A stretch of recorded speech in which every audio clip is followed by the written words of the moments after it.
Assalamualaikum warahmatullahi wabarakatuh, teman-teman. Sekarang kita masuk ke dalam pertemuan keempat, yaitu tentang Enhanced Entity Relationship ya. Oke. Nah, apa sih yang masuk dengan Enhanced Entity Relationship ini? Kita singkat aja ya menjadi IER. Oke, IER ini dalam basis data adalah tingkatan atau perluasan dari entity relationship yang kemarin kita bahas, yang dimana terdapat entitas, atribut, relasi, dan kardinality ratio-nya. Nah, kardinality ratio-nya ini ada uh, one to many, many to one, many to many, kemudian ada proses relationship-nya yang bisa kita gambarkan semua entity-nya di uh, kita bisa browser di Draw.io dan aplikasi gratis lainnya bisa, atau di Visio juga bisa seperti itu ya teman-teman. Nah, di sini definisinya kalian udah tahu, sama-sama ada entitas, atribut, relasi. Nah, di sini tapi di ER itu ada yang disebut dengan superclass dan subclass yang dimaksud dengan hubungan umum ke khusus. Kemudian ada generalisasi dan spesialisasi atau yang bisa disebut dengan kategori atau union type, sama pewarisan. Pewarisan ini bisa disebut dengan inheritance. Oke. Nah, nanti kita bahas ini ya. Kemudian di sini mengapa kita membutuhkan yang namanya IR? Nah, IR itu merupakan standar yang sering tidak cukup untuk membayarkan dunia nyata, maksudnya IRD ya, gitu ya. Nah, namun kalau di dalam penggunaan IER, di sini lebih kompleks karena biasanya di dalam kampus contohnya atau universitas ada entitas person. Nah, entitas person ini sebagai master person lah atau himpunan person. Nah, si person ini bisa menjadi student, oke, okay, bisa menjadi profesor, bisa menjadi employee. Employee itu pegawai, oke, okay, profesor ya profesor, dan juga menjadi mahasiswa. Oke, okay, sehingga membutuhkan representasi hubungan antara keempat relation ini, oke, okay, atau entitas ini. Oke, kemudian konsep utama di dalam IER itu apa aja? Ada superclass dan subclass yang tadi sudah dijelaskan ya, hubungan umum ke khusus. Contohnya kalau superclass itu apa? Person kan? Nah, ini superclass nih sebutannya, person. Nah, kalau subclass itu kayak anaknya gitu, entitas khusus. Jadi si person ini bisa menjadi student dan bisa menjadi profesor, seperti itu. Nah, di sini ada generalisasi, menggabungkan beberapa entitas menjadi entitas umum. Contoh, nah, di sini ada sebuah mobil dan ada sebuah sepeda motor. Oke, okay? Car sama motorcycle. Nah, kedua entitas ini menjadi satu bagian dari kendaraan atau vehicle. Oke, kendaraan. Ya. Jadi kayak seperti kebalikan yang superclass sama subclass ya, generalisasi ini. Kemudian ada spesialisasi. Nah, membagi entitas umum menjadi lebih khusus. Bisa jadi ya, entitas umum si person ini bisa menjadi mahasiswa atau profesor, ya kan? Bisa menjadi mahasiswa atau ya hanya pilih salah satu. Oke. Atau person bebas kayak gitu ya. Kendala spesialisasi. Nah, di dalam konsep utama IER ada yang disebut dengan disjoin di dalam kendala spesialisasi atau eksklusif. Artinya gini, satu entitas hanya boleh jadi anggota satu subclass. Contoh, mahasiswa tidak bisa sekaligus menjadi dosen. Oke, ya. Atau bisa jadi person hanya bisa menjadi staff, tidak bisa menjadi profesor. Bisa seperti itu ya. Itu hanya contoh. Kemudian di sini ada overlap. Satu entitas bisa menjadi anggota lebih dari satu subclass. Jadi satu person bisa menjadi student atau profesor. Bisa jadi seperti itu. Kemudian di sini ada total. Semua entitas di superclass wajib masuk ke salah satu subclass. Contoh, semua person atau semua uh, himpunan umum yang ada di person wajib memilih apakah mau menjadi student atau profesor, tergantung ya, tergantung kasusnya seperti apa. Kemudian sini ada parsial. Tidak semua entitas superclass masuk subclass. Contoh, ada person yang bukan student atau profesor, bisa jadi dia menjadi employee. Oke? Ya, paham ya? Seperti itu. Lanjut. Nah, di sini ada pemodelan union itu disebut dengan kategori.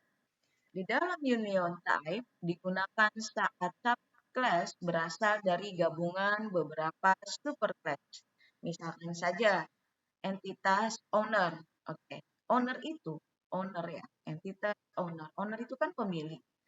Nah, pemilik ini bisa menjadi seseorang, person, atau juga menjadi perusahaan. Ya kan? Owner apa nih? Owner perusahaan. Siapakah yang memiliki? Ya, orang. Bisa jadi person. Seperti itu ya. Oke. Kelebihan IR apa aja? Lebih ekspresif daripada kegiatan. Nah, juga bisa membuat suatu model hubungan hierarki seperti di dunia nyata. Contohnya apa? Cocok buat di desain database relasional yang sangat besar. Ya, tadi seperti yang tadi saya bicarakan, salah satunya adalah universitas atau kampus, rumah sakit, atau perusahaan yang mungkin teman-teman sudah bekerja di sini. Oke. Jadi kesimpulannya adalah IER adalah IR model versi lanjutan yang mendukung konsep pewarisan, spesialisasi, generalisasi, dan kategori, sehingga bisa menggambarkan data yang lebih kompleks dan realistis. Oke? Contohnya, nah di sini ada contoh visual IER sederhana, di mana tadi saya menggambarkan entitas umum yaitu person. Person di sini yaitu bisa menjadi student atau profesor dan employee. Namun, student atau profesor dengan total plus disjoin. Oke, kita back seperti ini. Total itu apa? Semua entitas di superclass wajib masuk ke salah satu subclass. Kalau disjoin, satu entitas hanya boleh jadi anggota satu subclass. Oke? Oke. Sampai seperti ini ya. Kalian bisa lihat di sini. Di sini ada entitas person, ya, di mana entitas person ini mempunyai atribut SSN. Kalau di luar negeri sebutannya SSN. Kalau kita di sini sebutannya ID atau KTP, ya. Oke, Social Security Number kalau di sana.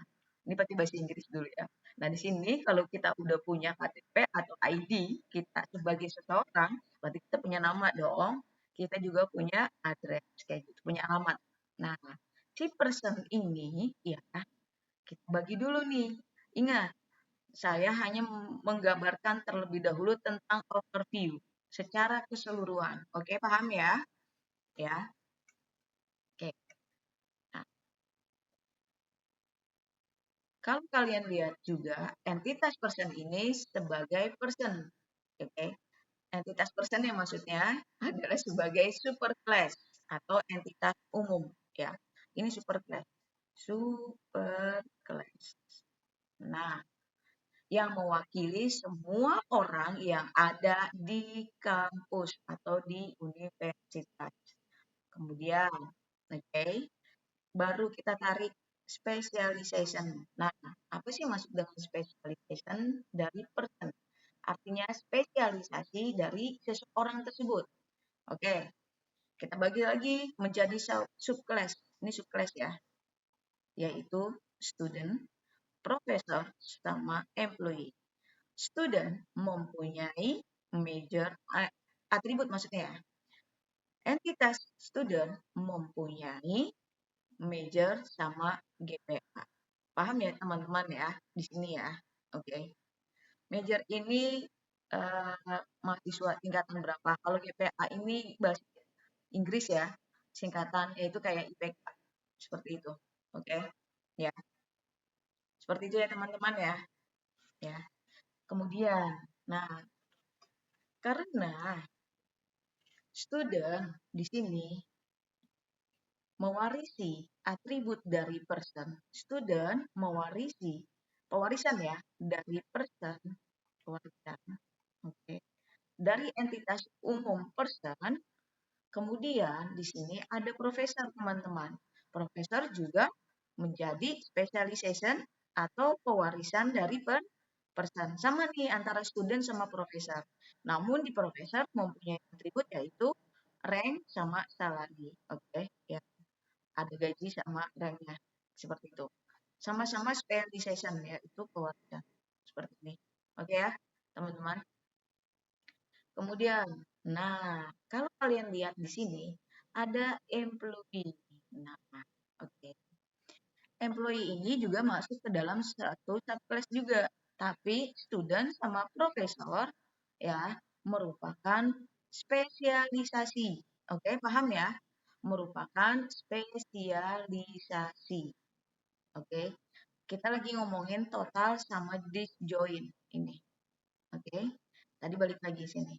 Total itu apa? Semua entitas di superclass wajib masuk ke salah satu subclass. Contoh, semua person harus student atau profesor. Tadi sudah ya. Oke. Kemudian ada disjoin. Satu entitas hanya boleh jadi anggota satu subclass. Nah, contoh dulu ini ya. Berarti ada student sama profesor nih. Udah nemu nih guys, total sama disjoin. Kemudian ada yang disebut dengan generalisasi ke employee general. Oke. Dari person dibuat subclass employee kan? Oke. Employee ini mempunyai atribut departemen sama posisi. Nah, artinya gini. Contoh dari generasi yang kalian lihat di depan ini, tidak hanya profesor, staf lain juga dianggap employee. Oke, paham ya? Salah satu, saya ulangin lagi. Contoh generalisasi yang di sini, ya. Jadi tidak hanya profesor yang dianggap menjadi employee, namun si namun staf lain bisa dianggap menjadi employee. Oke? Student bisa nggak dijadikan employee? Ya belum bisa. Belum bisa dianggap karena masih menjadi mahasiswa. Tapi kalau profesor yang bekerja di dalam satu kampus atau satu universitas bisa menjadi employee. Oke, atau pegawai. Ya, seperti itu ya, generasi ke employee. Oke. Nah, baru kita buat relationship-nya. Relationship. Oke. Contoh. Di sini ada enrolls. Enrolls ya. Nanti saya pengen kalian apa namanya buat bikin kalimat apa sih yang maksud dengan enrolls ini? Oke, ya. Enrolls, oke. Kalau kalian lihat ada enrolls antara hubungan student dengan saya tambahkan entitas kursus, oke. Entitas kursus yang dimana mempunyai atribut kursus ID sebagai primary key, judulnya sama kreditnya di sini. Jadi si student ini dapat mengambil banyak kursus. Oke. Maka hubungannya adalah di sini M. Student M ya, banyak ya. Karena ini bisa menjadi banyak mahasiswa. Oke. Ya. Student dapat mengambil banyak kursus. Oke. Ya. Jadi nggak hanya satu student aja, tapi banyak student dapat mengambil banyak kursus. Dan kursus bisa diikuti banyak student. Jadi dia enroll nih, yang disebut dengan enroll seperti itu. Saya ulangin ya. Student dapat mengambil banyak kursus atau kurs. Dan kursus bisa diikuti banyak student. Ini disebut dengan enroll. Nanti kalian gunakan kalimat ini, kalian deskripsikan apa yang saya terangkan. Oke? Kemudian di sini ada relationship teaching. Oke? Atau mengajar. Nah, mengajar berhubungan dengan entitas profesor. Profesor itu hitungannya adalah one. Nah, sini sudah dijelaskan hubungannya, guys. Tapi nanti kalau di dalam menggunakan IER, hubungannya di dalam relationship aja ya. Nggak usah bikin kayak gini ya. Saya hanya menjelaskan aja, oke? Teachers itu kan satu. Teachers itu satu. Profesor itu kan hitungannya satu ya. Satu profesor mengajar satu atau lebih dari kursus. Paham sampai sini? Profesor bisa mengajar satu atau lebih dari banyak kursus. Oke, oke, paham? Ya. Dan kursus kursus ya satu kursus hanya diajar oleh satu profesor dan kursus hanya diajar satu profesor. Jadi hubungannya ada dua nih guys. Satu profesor bisa mengajar banyak atau satu kursus. Namun kursus hanya diajar satu profesor. Berarti kan balikannya nih. Kursus hanya diajar oleh satu profesor. Maka hubungannya one to many. Seperti itu. Ya. Oke. Paham ya? Nah, ada di dalam walk-in-nya itu. Kalau kalian lihat, ya, ada yang bekerja di dalam kampus, yaitu employee. Oke. Employee di sini dia bekerja pada, di sini saya tambahin ya, satu entitas yaitu departemen. Departemen ini mempunyai atribut departemen ID sama departemen name. Nama departemennya apa? Namun yang menjadi primary key-nya adalah departemen ID. Nah, employee bekerja pada satu departemen. Oke? Oke, paham ya? Employee bekerja pada satu departemen. Employee ini pegawai kan banyak, benar nggak sih? Ya, employee bekerja banyak yang bekerja. Employee bekerja pada satu departemen. Oke, bisa jadi program studi apa di lantai berapa seperti itu. Oke. Nah, departemen atau satu departemen bisa punya banyak employee. Jadi hubungannya apa? N ke satu, banyak ke satu. Oke, jadi kalian itu hubungan balikannya ya guys. Ya, kalau ternyata dua arahnya adalah one to many dan kebalikannya one to many juga, maka one to many. Begitu juga dengan employee sama departemen, departemen ke employee. Kalau hubungannya awalnya many ke one, ternyata one ke many, many ke one juga, maka sama aja gitu. Hitungannya adalah one to many. Oke, paham ya teman-teman ya? Seperti itu ya. Ini gambar dari IER kampus yang overview-nya. Oke, oke teman-teman. Jadi kalau kalian bisa lihat di sini yang menjadi entitas pendukungnya yang saya tambahkan ya, yaitu entitas course ya, course ini sama departemen yang masing-masing mempunyai atribut. Oke. Nah, jadi intinya di dalam IER ini diagram overview memperlihatkan superclass dan subclass. Kemudian ada generalisasi dan spesialisasi, kemudian ada relasi antar entitas. Oke. Model IER membuat representasi atau menggambarkan universitas lebih realistis. Ini baru overview. Oke. Sekarang yang kedua. Nah, ini udah ada penjelasannya ya di saya ya. Nanti kalian tinggal baca lagi. Oke. Nah, di sini ada yang disebut dengan spesialisasi dan generalisasi kendala. Nah, kendalanya di mana sih teman-teman kalau kalian lihat? Oke.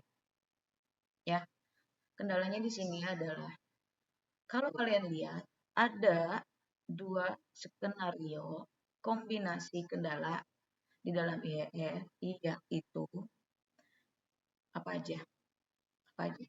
Ada partial plus overlap dan total sama disjoint. Oke. Ya, ada disjoint, total overlap, ya kan, sama di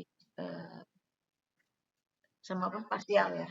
Nah, gimana sih Bu cara membagi parsial overlapnya, total joinnya seperti apa? Oke, ini ada satu kesatuan seperti ini. Kalian lihat ya. Ini entitas umumnya kan person. Oke, kita buat seperti ini dulu person. Nah, kemudian Kalau kalian lihat di dalam hubungan bahwa tidak semua person harus menjadi student atau employee. Oke, saya ulangin ya. Tidak semua person ya, tidak semua person menjadi student atau employee. Bisa jadi dia profesor. Oke. Jadi ada kemungkinan person hanya tercatat di super class, hanya kemungkinan. Oke. Kemudian di sini ada overlap. Nah, overlap di sini adalah satu person dapat berada di lebih dari satu subclass sekaligus. Oke. Overlapnya adalah satu person dapat berada di lebih dari satu subclass sekaligus. Contohnya, satu person bisa menjadi student, bisa menjadi employee, oke? Atau bisa menjadi student atau profesor. Nah, itu disebut dengan overlap. Kalau yang tadi, tidak semua person harus menjadi student atau employee. Nah, ini disebut dengan partial. Maka hubungan yang pertama adalah partial plus overlap. Nah, nih nanti kalian tambahkan di sini nih kalimatnya disjoin. Total yang mana, parsial yang mana. Oke? Ya, ini pakai ini. Ini contoh-contohnya ya, teman-teman ya. Oke? Ya, paham ya?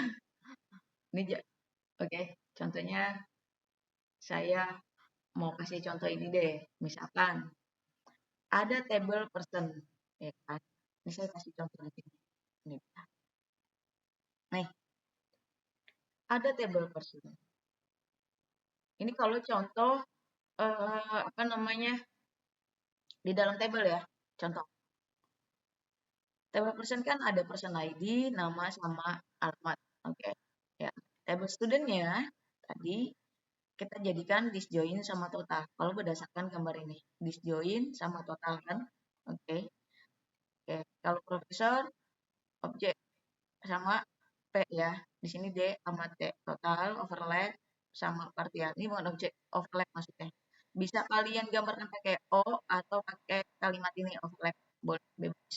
Ya. Nah, contoh ya, biar kalian tahu. Yang dimaksud dengan table partial dan overlap yaitu antara person, student, dan employee. Oke, ya. Yang dimaksud dengan partial sama overlap adalah student, oke. Student, person ke student sama employee. Jadi profesor abaikan dulu, oke. Profesor abaikan. Hanya student sama employee. Ini entitas personnya. Contohnya ini dia tabelnya. Di table person ada person ID, name, sama address. Nah, kemudian ada table student. Nah, table student di sini ada apa?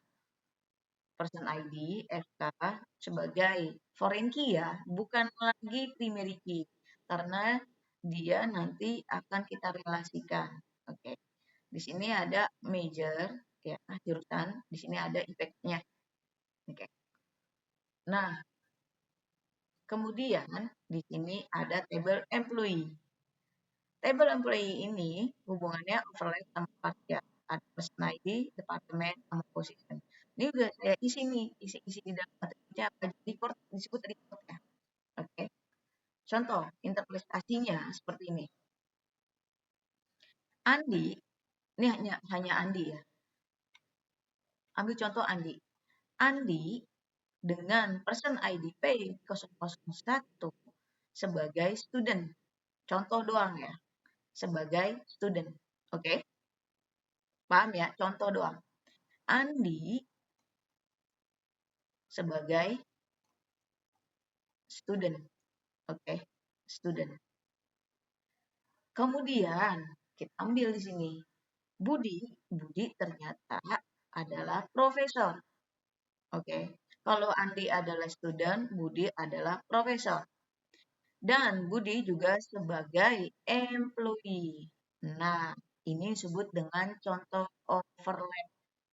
Jadi bisa menjadi sekaligus. Oke. Oke ya, paham ya? Kemudian Citra, di sini ada Citra sebagai student. Tapi dia bukan employee. Student tapi bukan employee. Oke, ya. Artinya di sini ada parsial di mana tidak semua person harus employee. Oke, ya. Tidak semua person harus employee. Ini hanya contoh saja, teman-teman. Oke. Kemudian di sini ada Dewi. Dewi itu hanya employee. Nah, hanya pegawai, bukan student, ya. Bukan student, bukan juga profesor. Gitu ya. Paham ya? Dia hanya miliki satu saja. Oke.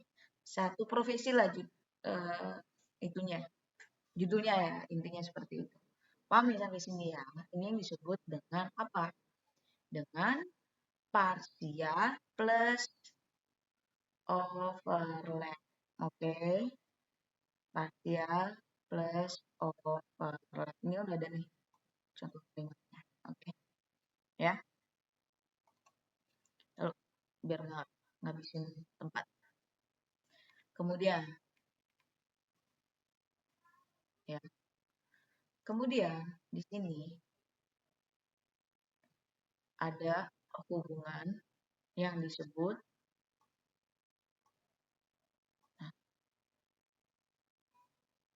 sorry.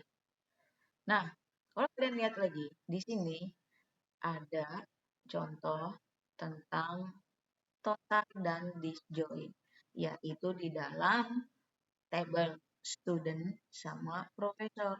Jadi hubungannya di dalam table person ada table student sama table profesor. Oke. Nah, kalau tadi kan yang parsial sama overlap, table student sama employee, ya kan? Tapi sebenarnya sih bisa berhubungan semuanya. Ini hanya sebagai garis besar saja ya, teman-teman ya. Oke. Contoh, disjoint sama total itu seperti apa? Hubungannya adalah entitas person berhubungan dengan entitas student sama profesor. Contohnya di sini ya.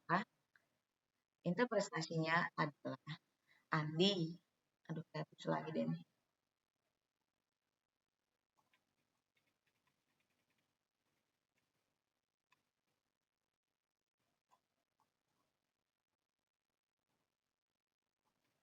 Andi, ya. Andi adalah person. Nah, di mana kalau di dalam total semua person wajib menjadi student atau profesor dan tidak ada yang bisa ganda. Ganda itu tuh disjoin ya guys. Oke. Semua person wajib menjadi student atau profesor. Itu disebut dengan total. Dan tidak ada yang bisa ganda atau yang disebut dengan disjoint. Jadi masing-masing nih guys. Oke. Ini wajib nih. Contoh. Andi hanya student. Andi hanya student. Oke. Itu contoh disjoint dan total. Artinya dia bisa di jurusan informatika atau sistem informasi dengan masing-masing IPK. Seperti itu. Paham ya? Jadi Andi hanya sebagai student. Oke. Ya. Disebut dengan total ya. Oke. Nah, dan juga bisa disebut dengan disjoint. Karena apa? Andi hanya sebagai student aja. Nggak bisa menjadi employee atau profesor. Paham ya sampai sini? Kemudian di sini ada Budi. Si Budi menjadi profesor. Nah, ternyata sudah menjadi profesor juga dan menjadi employee. Jadi ada dua profesi si Budi ini guys. Oke. Ini disebut dengan overlap. Oke. Paham ya? Paham ya? Ya, disebut dengan overlap. Paham? Kemudian di sini ada Citra. Citra ngapain di sini? Citra itu student. Citra sebagai student. Karena kita sebagai student, oke, dia tidak employee. Oke. Jadi artinya tidak setiap student menjadi employee. Oke, ya. Dan juga bukan profesor, ya. Tapi contohnya di sini tidak semua student tidak employee. Oke. Student tidak employee atau tidak semua person harus employee. Berarti Andi sama Citra bukan employee, ya kan? Nah, ini disebut dengan parsial. Atau tidak semua student adalah profesor. Disebut dengan parsial, teman-teman. Seperti itu ya. Kemudian ada Dewi. Nah, Dewi ini. Dewi itu hanya employee. Oke, ya. Hanya employee, tapi bukan menjadi apa? Profesor atau student. Nah, sama aja sama Citra kan? Gitu. Sama aja guys, kita kodein. Jadi nggak boleh banyak gitu ya. Ini hubungannya yang disebut dengan disjoint total, ada overlapnya juga. Kalau kalian bisa lihat di sini, ini dia hubungannya seperti ini. Tuh teman-teman, ya. Bikinnya di mana itu bisa pakai drop info. Oke. Kalau ini nih cuman sebagai ini doang ngasih tahu. D ini disjoint, oh ini overlap, kayak ini total, kayak ini parsial. Oke. Nah, ini udah ada saya kasih tahu contoh-contohnya apa yang maksud dengan disjoint, overlap, total, sama parsial. Oke, ya. Dan ini hanya table untuk apa namanya ya, menggambarkan dari gambar yang spesialisasi dan generasi. Kendalanya apa? Seperti itu. Oke, teman-teman ya. Semoga ini bisa dipahami ya, teman-teman ya. Kemudian di sini ada owner atau kategori union type tentang owner. Oke. Nah, apa sih yang dimaksud dengan kategori dan union type ini? Ya kan? Kategori dan union type ini adalah kalau kalian lihat ada entitas percakapan. Oke. Nah, tadi udah ada banyak kan. Oke. Person ini kalau di dalam union type mewakili individu ya, individu atau perorangan, individu ya. Nih, jadi hitungannya satu guys. Oke, bukan umum lagi ya. Oke. Kalau di dalam union type atau kategori. Nah, contoh ya. Kemudian bisa jadi si person ini, seseorang ini mempunyai sebuah perusahaan. Nah, saya buat dan nih entitas company. Nah, company ini mempunyai atribut company ID, company ID sebagai membernya dan company name sebagai nama perusahaannya. Oke, ya. Ini hanya gambaran saja, oke. Nah, di dalam kategori owner, ya, ada owner nih guys di sini. Oke. Ownernya di sini adalah kategori union type. Nah, nih kita buat dengan menggunakan gambar bulat. Nih guys, nih. Tuh, yang ini ya. Tuh, bulat. Kategori ini owner. Jadi, si individu ini atau person ini mempunyai perusahaan. Ownernya adalah dia. Gitu ceritanya ya. Ya, dengan simbol oval. Namun di dalamnya ada apa tulisan buka kurung, lalu kategori buka kurung. Oke. Nah, digunakan saat subclass dibentuk dari gabungan lebih dari satu entitas induk. Contoh, saya ulangin ya. Jadi, union type digunakan saat subclass dibentuk dari gabungan lebih dari satu entitas induk. Berarti bisa jadi saya mempunyai entitas company, ya kan? Kalau saya punya perusahaan, berarti saya punya aset di sini. Tuh, ada yang saya buat. Ini hanya bayangan aja ya. Saya mempunyai entitas aset. Nah, entitas aset ini apa aja? Bisa emas atau apapun itu, ya kan? Rumah, mobil dan lain sebagainya. Nah, namun aset ini mempunyai aset IP sebagai pemiliki sama nama asetnya apa. Seperti itu ya, guys. Ini hanya berandai-andai. Namun penggambarannya person dulu, baru company, baru di sini union, ya. Ada kalimat union. Karena apa? Ini merupakan gabungan dari owner. Jadi seseorang ini, ya, seseorang ini atau individu ini mempunyai perusahaan. Jadi ini sebuah gabungan di dalam kategori owner. Jadi hubungannya ke kiri dulu ya guys.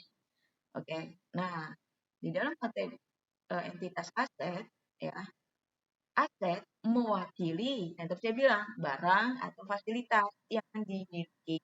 Oke, ya, apa aja bebas pokoknya.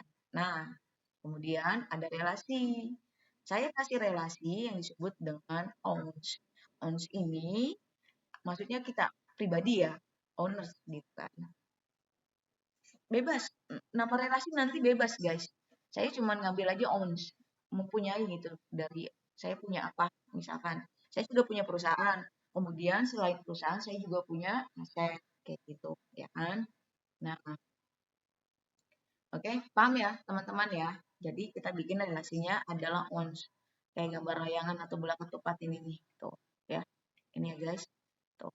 Kalian bebas. Jadi kalau dalam bahasa Indonesia, relationship itu diawali dengan memiliki kayak gitu. Oke, ya, teman-teman ya. Contohnya person Boril memiliki kendaraan. Nah, itu bisa kan? Bisa jadi kan?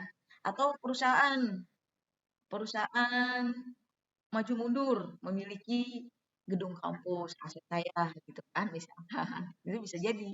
Jadi si person ini entitas person sudah mempunyai perusahaan juga bisa mempunyai aset.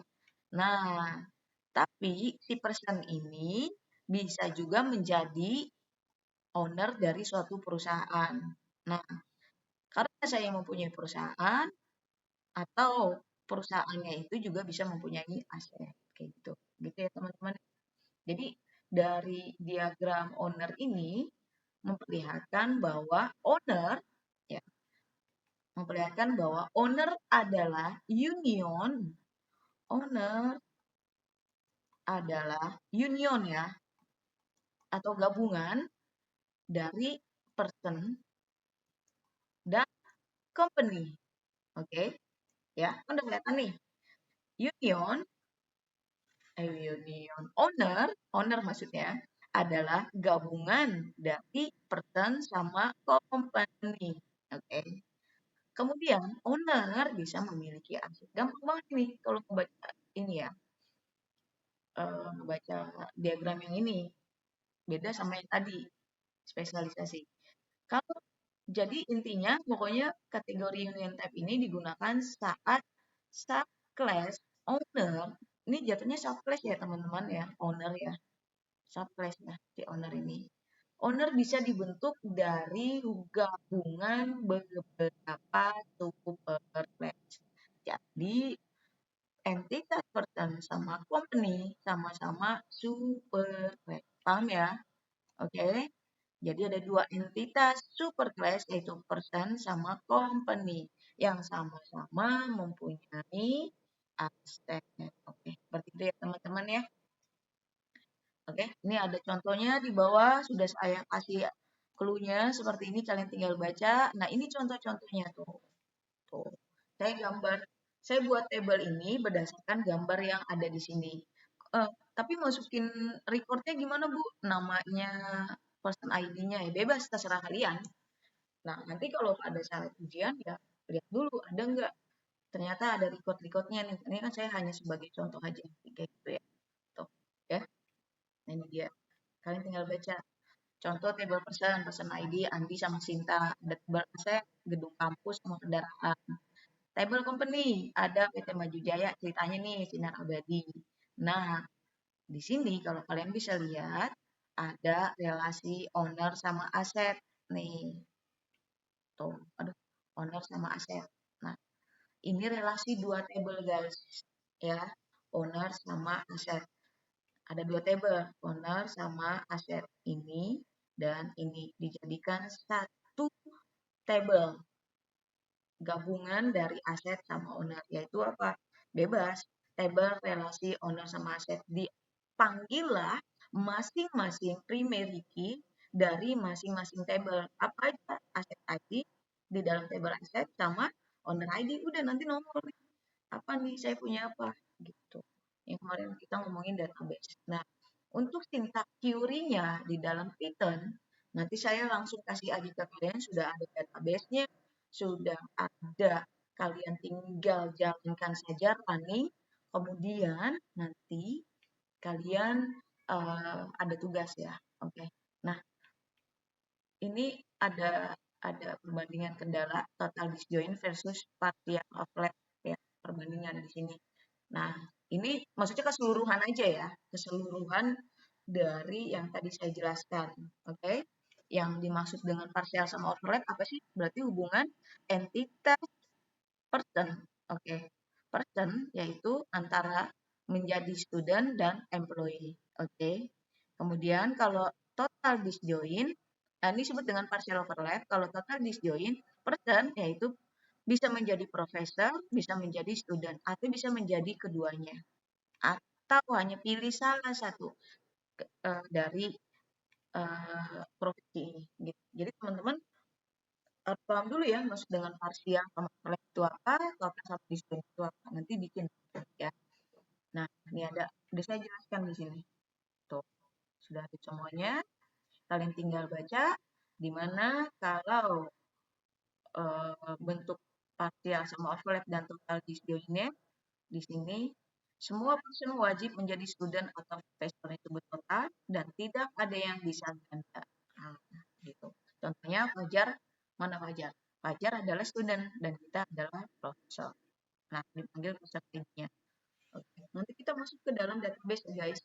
Nanti saya share di grup WhatsApp dan kalian tinggal jalankan saja. Kemudian di sini ada tugas yaitu kalian pilih mana jawaban yang paling benar. Ada 5 di sini. Kemudian di sini bagian B-nya tentang studi kasus singkat. Kalian buat ya. Universitas mencatat semua person hanya sebagai student atau profesor. Tidak ada yang berada di luar kategori ini. Dan tidak ada yang boleh rangka. Tugasnya ngapain? Bikin diagram sederhana. Mau pakai tangan atau tulisan tangan atau komputer boleh. Yang menunjukkan person dengan subclass student dan profesor serta beri label kendaraannya. Oke? Tadi itu udah contohnya tuh. Kalian tinggal lihat dan kalian pahami. Kalau bisa sih pakai komputer aja ya teman-teman ya. Jangan tulisan tangan. Bisa pakai Draw.io ya. Draw.io di sini yang kemarin saya jelasin. Ya. Kemudian kasus 2 partial sama overlap. Nah, kan udah dikasih contohnya. Dalam database lain, person bisa hanya sebagai employee atau bisa juga rangkap sebagai student employee. Beberapa orang mungkin hanya terdapat sebagai person. Buat table contohnya dengan 4 sampai 5 baris data berarti termasuk isinya guys. Contohnya ini, termasuk isinya nih. Tuh, ada isinya ya. Jangan hanya nama atributnya doang sama entitas, tapi harus ada isinya, bebas, oke? Okay? Nanti berhubungan sama database kalian, oke? Okay? Tuh ya. Seseorang hanya person, employee, student, ini. Ingat, hanya ada 5 data deh. Maksimal 5 aja, yang banyak-banyak. 5 ya. 5 orang, 5 person. Kemudian di sini ada latihan codingnya. Nah, nanti kalian sudah presentasi, kalian tinggal ketik ulang atau kalian pahami perbaris bikin database seperti apa, bikin Python-nya bagaimana, dan lain sebagainya. Instruksinya apa? Untuk memvalidasi data dan disjoin. Instruksinya ini, diberikan 3 data frame, person, student, professor. Tulis fungsi validasi, ya, person yang mengembalikan dictionary, dua missing, bla bla bla. Gimana caranya nih? Nah, itu kalian, nah, ini ada 3 dan ada 2 juga dan ada 3 juga. Ini dia kumpulan jawaban dalam satu variabel. Nah, tentunya seperti ini teman-teman. Oke, bentar ya. Di sini saya sudah ada, misalkan database-nya nanti saya kasih. Sudah saya buat, mana ya? Nah, ini dia. Saya bikin database ini. Tuh, nanti saya kasih ini semua. Saya jalankan. Nah, seperti ini teman-teman. Oke. Terus kalian buat dulu SQL tree-nya, ininya, apa namanya, pembuatan database-nya. Ikutin aja ya. R University Owner. Oke.